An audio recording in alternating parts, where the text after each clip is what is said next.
Let's do a demo now of what happens when you're finished with the sensor. It has been operating in a room for however many days you want it to operate.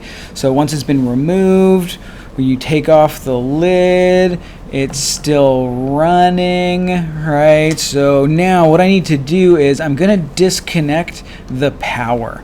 So this is the power cable that's connected to it, it's the USB one. I'm just gonna pull it out of the battery.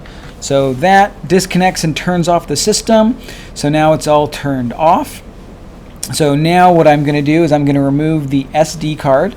So this is what stores all the data we collected. So I'm removing that SD card, and with it I'm going to take the note about when we started the system. We could make a note here about when we stopped also. So if I had it at a later time, I would make an update and say stopped. I'm writing that right now, kind of off screen, but you can't see it.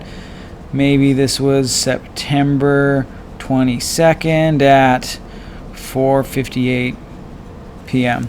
So if this was the period that it ran, now I've got some details that I can include with that SD card that we're going to send back. So this is the data for this one room that it was been operating in.